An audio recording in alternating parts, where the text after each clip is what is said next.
Okay, तो next question आप जो देख रहे हैं उसके अंदर आपके पास ये दिया हुआ है कि in the figure 3.78 chord M N and R S intersect each other at point D. तो दो अलग अलग कॉर्ड्स हैं और ये दोनों कॉर्ड कैसी हैं, दे आर इंटरसेक्टिंग। उसमें पहला क्वेश्चन आप देखेंगे तो आपके पास ये दिया हुआ है कि जो आर डी है वो 15 है, तो आर डी का वैल्यू हम यहाँ 15 लिख देते हैं। डी एस का वैल्यू आपके पास 4 दिया हुआ है। फिर आगे आपसे ये लिखा है कि एम डी का जो वैल्यू है वो कितना है, इट इज़ इक्वल टू 8। सवाल आपसे पूछा है what is value for D N. तो बेटा आपको याद रखना है ये इंटरसेक्टिंग कॉर्ड्स हैं और इंटरसेक्टिंग कॉर्ड्स के लिए हमारी एक सिंपल प्रॉपर्टी है कि जब M D into D N आप मल्टीप्लाई करेंगे तो वो किसके बराबर हो जाएगा, वो बराबर हो जाएगा R D into D S के बराबर हो जाएगा। मतलब इन दोनों का प्रोडक्ट्स आपको क्या मिलेगा, इक्वल, है ना। एम डी आप देखेंगे दो कॉर्ड में, एक कॉर्ड एम एन है, एक कॉर्ड कौन सी है, आर एस है।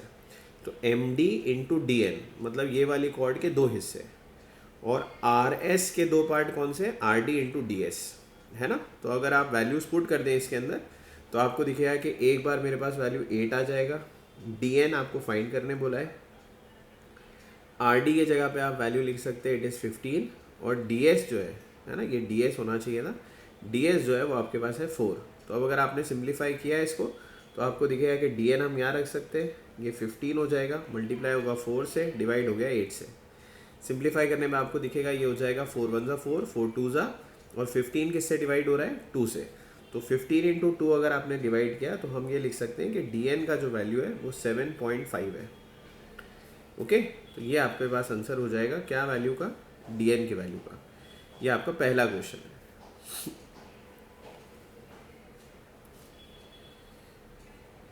ओके, सो क्वेश्चन नंबर 2 में आप देखेंगे कि अब हमारे पास क्या गिवन है। क्वेश्चन नंबर 2 में हमारे पास ये गिवन है कि आर एस का वैल्यू 18 है, M D is 9, D N आपके पास 8 दिया है और डी एस आपसे पूछा है। सबसे पहले तो जो उसने आपसे पूछा है मतलब डी एस, उसे आप सोचिए कि हम इस वैल्यू को, डी एस वैल्यू को एक्स मान लेते हैं। तो हम कंसिडर कर रहे हैं let D S is equal to X, और डायग्राम में भी लिख दूँ मैं। एम डी आपको दिख रहा है, अच्छा एम डी का वैल्यू आपके पास दिया हुआ 9, तो जहाँ पे एम डी है वहाँ मैं 9 लिख रहा हूँ, जहाँ डी एस है वहाँ पर मैं लिख रहा हूँ 8। ओके, फिर आप देखिए मेरे पास पूरा वैल्यू आर एस का दिया हुआ है, आर से लेके एस तक, वो टोटल कितना है, वो आपके पास दिया है कि आर एस जो है वो टोटल 18 है। सपोज़ कीजिए अगर मैं ध्यान से देखूँ तो मुझे दिख रहा है कि आर डी और एस को लीनियर है। इसका मतलब आर एस अगर आपको फाइंड करना है तो आप आर डी में किसको प्लस कर सकते हैं, डी एस को। वैल्यूज़ अगर आप पुट करें तो पूरा आर एस मतलब 18 है, आर डी जो है वो फ़िलहाल अननोन है, प्लस डी एस की वैल्यू एक्स रख दी। तो अगर आपको ये फाइंड करना है कि आर डी कितना है तो हम लिख सकते हैं it is 18 minus x. Okay, तो आपके पास एक वैल्यू आ जाता है, वो किसका है, आर डी का। तो आर डी की जगह पे हम यहाँ पर डायग्राम के अंदर मेंशन कर देते हैं it is 18 minus X. Now as the chords are intersecting, तो इंटरसेक्टिंग कॉर्ड्स की हमारे पास जो प्रॉपर्टी है वो क्या थी, हमने लिखा था कि M D into D N जो है ना, मतलब कॉर्ड के दो हिस्से आपको दिख रहे हैं। जैसे ये वाला कॉर्ड है अपने पास एम एन, इस कॉर्ड एम एन के अंदर एम डी और डी एन आता है। दूसरी कॉर्ड कौन सी है, आर एस, इस कॉर्ड आर एस में आपके पास आर डी और क्या आता है, डी एस।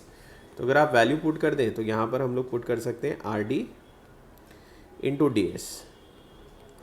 फिर आप सिंप्लीफाई करने के लिए वैल्यूज़ पुट कीजिए, तो जहाँ पर आपके पास एम डी आ रहा है वहाँ मैं 9 लिख सकता हूँ, डी एन की जगह पे हम 8 लिख सकते हैं, आर डी की जगह पे आप लिख सकते हैं 18 माइनस एक्स, और डी एस की जगह पे आप लिख सकते हैं एक्स।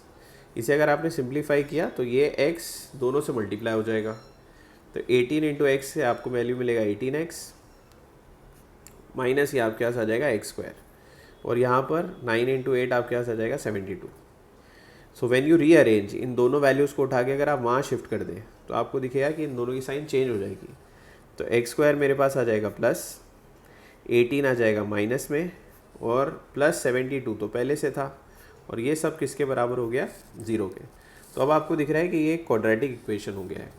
क्वाड्रेटिक इक्वेशन ऐसा जिसके अंदर आपको मल्टीप्लाई करने पे क्या वैल्यू मिलना चाहिए, 72, और ऐड सब्ट्रैक्ट करने के लिए आपके पास कौन से दो नंबर्स आने चाहिए, इट इज़ 18। तो सपोज़ कीजिए आप 72 लेते हैं, 72 को अगर आप फैक्टराइज करते हैं तो आपको दिखेगा कि ये 2 से फैक्टराइज होगा तो 2 3 हो जाएगा, 2 3 6, फिर आपके पास कैरी हो जाएगा 1, तो 2 6 आपके पास 12 हो जाएगा। तो इट इज़ 36 इंटू 2। तो इसे और अगर आप फैक्टराइज करेंगे तो आपको दिखेगा ये हो जाएगा 2 18 है ना। आप यहाँ पे ले सकते हैं 2 1 2, 1 कैरी हो जाएगा, 2 8 16, 2 9 और 3 3 और 3 1। तो ये आपके पास फैक्टर हो गए। अब इनमें से हमें ऐसे नंबर्स ढूंढना है जिसे मल्टीप्लाई करने पे आपको 72 मिलना चाहिए और ऐड सब्ट्रैक्ट होने पे आपके पास कितना आंसर आना चाहिए, इट इज़ 18। तो अगर आपको पता हो तो 72 आता है 12 की टेबल में, 12 6 12 और 6 को अगर आप मल्टीप्लाई करेंगे आपके पास आंसर आएगा 72। और देखिए 12 और 6 को अगर आप प्लस कर दें तो आपके पास आंसर बन जाएगा 12 + 6 इज इक्वल टू कितना हो जाएगा 18। अच्छा, क्या ये नंबर्स यहाँ दिख रहे हैं? 2 2 4, 4 2 8। अच्छा, आपको चाहिए 6, तो मैं यहाँ पर ले लेता हूँ इस तरीके से। ये आपको नंबर्स दिखेंगे कि अगर हम लोगों ने इन्हें सेलेक्ट कर लिया, ये वाले नंबर्स को, तो ये बना देते हैं 12। 2 2 4, 4 3 12, और जो बच गया वो क्या है 2 और 3, तो दैट विल बी व्हाट 6। इसका मतलब मेरे पास जो फैक्टर्स हैं, जो हमें फैक्टर्स मिल गए वो कौन से हैं? 12 और 6 हैं। तो लेट से 12 और 6 के लिए, मतलब 72 के लिए हम इसे इस तरीके से मेंशन करते हैं, ये 12 6 हो गया। क्या साइन चाहिए आपको? दोनों के साथ माइनस की साइन।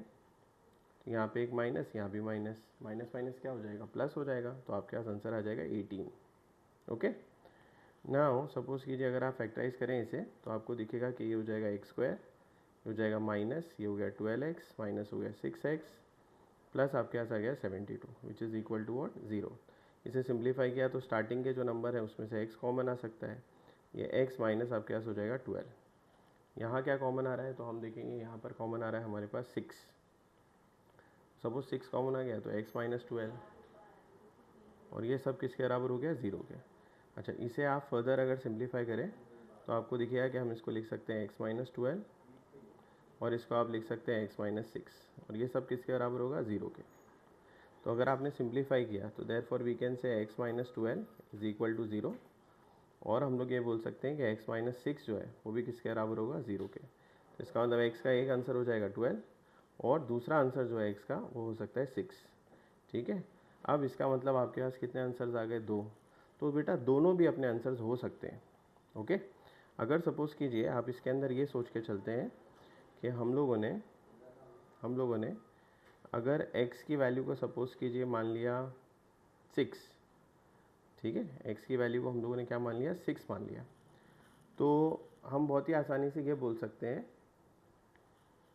कि ये हिस्सा 6 होगा और ये हिस्सा 12 हो जाएगा। और अगर आपने ये वाले हिस्से को 12 मान लिया तो ये क्या हो जाएगा? 6। तो वो आपकी चॉइस है। अब जैसे डायग्राम के हिसाब से तो आपको दिख रहा है कि ds का वैल्यू क्या है? छोटा वैल्यू है। तो छोटा वैल्यू, इसका मतलब इन दोनों में कौन सा वैल्यू हम सेलेक्ट कर सकते हैं? That value can be that value can be 6। तो हम यहाँ पर ये करते हैं कि हम लिखते हैं कि therefore ds is equal to let say x, और x अब किसके बराबर हो गया? 6 के। तो ये क्वेश्चन कंप्लीट हो जाता है इससे। आपसे उसने पूछा था कि what is value for ds, और हमने बता दिया ds का वैल्यू क्या है? 6। अच्छा, आप दोनों भी आंसर लिख सकते हैं, ds इक्वल टू 6 भी हो सकता है और ds इक्वल टू 12 भी हो सकता है। ठीक है।